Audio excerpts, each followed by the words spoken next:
స్త్రీ తల్లిగా మారటం అనేది చాలా అమూల్యమైనటువంటి ఘట్టం. అలాగే ఆ స్త్రీకి ప్రాణ సంకటం కూడా, ఆ స్త్రీకి పునర్జన్మతో సమానమని కూడా చెప్పాలి. గర్భవతిగా ఉన్నప్పటి దగ్గర నుంచి బిడ్డకి జన్మనిచ్చే వరకు కూడా శరీరంలో రకరకాల మార్పులు ఏర్పడుతూ ఉంటాయి.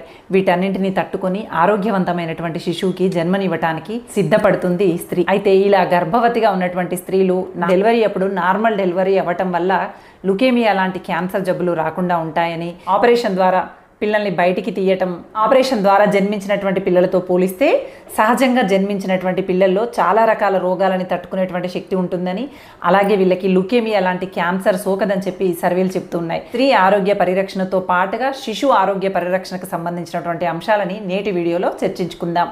Welcome to Keerthi creatives. నేను మీ కీర్తనారెడ్డి. ఈ ప్రసవ వేదన పడుతున్నంతసేపు తల్లికి పిల్లలపైన మమకారం అనేది పొంగి పొర్లుతూ ఉంటుందట. బిడ్డని కనటం ఎంత కష్టమో తెలిసినటువంటి తల్లి అనురాగ మమకారాలని గుండెల్లో నింపుకొని బిడ్డని పొదివి పట్టుకొని అపురూపంగా పెంచి పెద్ద చేసేటువంటి ప్రయత్నం చేస్తుందట.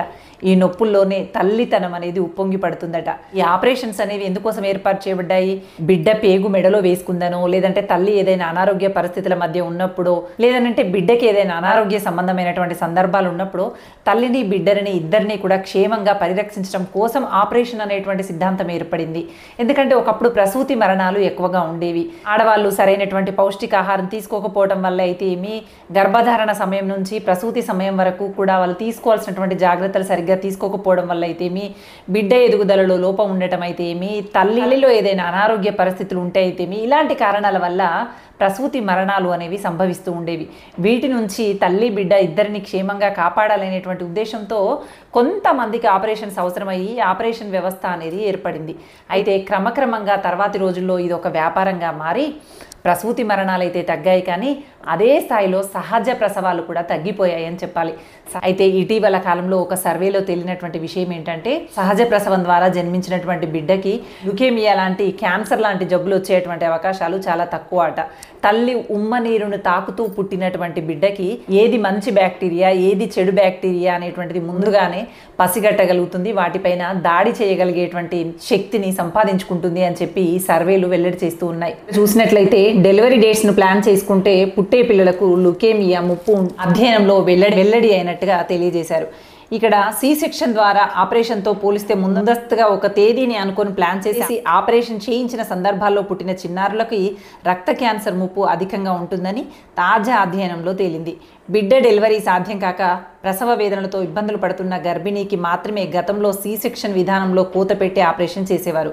తదనంతర కాలంలో మంచి రోజు చూసుకొని మరికొందరు తమకు వీలున్నప్పుడు, మరికొందరు సెలవులు, ఇలా వేరువేరు కారణాలతో డెలివరీ తేదీని ప్లాన్ చేసుకునే ధోరణిలు ఎక్కువైపోయాయి. ఇలా ప్లాన్ సిజేరియన్ సెక్షన్ ఆపరేషన్ ద్వారా పుట్టిన చిన్నారులకి భవిష్యత్తులో లుకేమియా వ్యాధి బారిన పడే అవకాశాలు ఎక్కువగా ఉంటాయని కరోలిన్స్కా ఇన్స్టిట్యూట్ పరిశోధనలు తెలియజేస్తున్నాయి అని చెప్పి ఒక ది ఇంటర్నేషనల్ జర్నల్ ఆఫ్ క్యాన్సర్లో ప్రచురితమైంది. స్వీడన్లో మెడికల్ బర్త్ రిజిస్ట్రేషన్ గణాంకాల ద్వారా సేకరించినటువంటి సమాచారాన్ని ఆధారంగా చేసుకొని 25 లక్షల మంది పిల్లల ఆరోగ్య పరిస్థితులను నమోదు చేసుకొని చేసినటువంటి పరీక్ష ద్వారా వెల్లడైనటువంటి అంశం ఇది.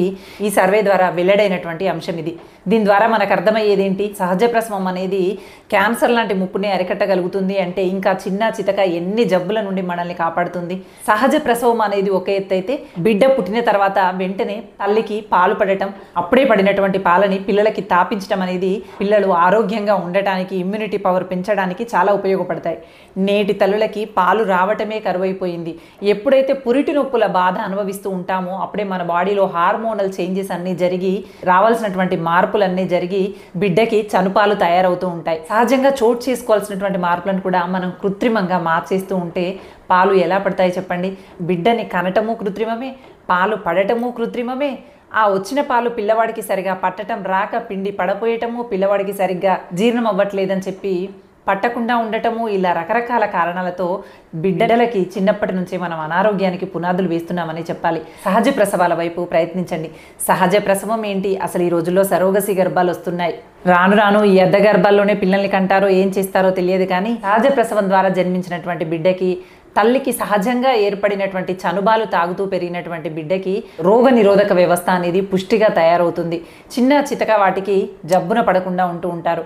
అంతేకాదు ఇప్పుడు తెలిసినటువంటి సర్వే ప్రకారం క్యాన్సర్ లాంటి వాటిని కూడా తట్టుకోగలిగేంత శక్తి సహజ ప్రసవం ద్వారా ఏర్పడుతుంది అని చెప్పి కూడా తెలియజేస్తున్నాయి. అందుకోసమని గర్భం దాల్చిన దగ్గర నుంచే సహజ ప్రసవం కోసం ప్రయత్నాలు మొదలెట్టండి. చిన్న చిన్న ఎక్సర్సైజులు చేయడం ద్వారా అయితే మీ ఆసనాలు వేయటం ద్వారా అయితే మీ ఖచ్చితంగా మీ బిడ్డని సహజ ప్రసవాల వైపే మొగ్గు చూపేలాగా ప్రయత్నాలు చేస్తే మంచిదేమో. ఒకవేళ మనం తట్టుకోలేము, మన వల్ల కాదు అనుకున్నప్పుడు ప్రాణాలు పోయేటువంటి రోజుల్లో మనం లేం కదండి. సి సెక్షన్స్, ఆపరేషన్స్ రెడీగానే ఉన్నాయి. కానీ మనం ప్రయత్నం చేయాలి కదా. ఆరోగ్యవంతమైనటువంటి తల్లి మాత్రమే ఆరోగ్యవంతమైనటువంటి శిశువుకి జన్మనివ్వగలుగుతుంది. అందుకోసమని గర్భం దాల్చిన మొదటి రోజు నుండి మీ ఆరోగ్యం పట్ల పూర్తి శ్రద్ధ తీసుకుంటూ తల్లి బిడ్డ కూడా ఆరోగ్యంగా ఉంటూ సహజ ప్రసవాల వైపు అడుగులు వేసే దిశగా ప్రయత్నాలు సాగాలి అని ఆశిస్తూ సహజ ప్రసవాల పట్ల అవగాహన కల్పించాలనేటువంటి ఉద్దేశంతోనే ఈ అంశాన్ని నేడు మేము ముందుకు తీసుకురావడం జరిగింది. వీలైనంత వరకు గర్భవతులుగా ఉన్నటువంటి ప్రతి తల్లి కూడా సహజ ప్రసవం వైపే ఆలోచించేటువంటి దిశగా కృషి చేయండి. Thank you for watching. Bye.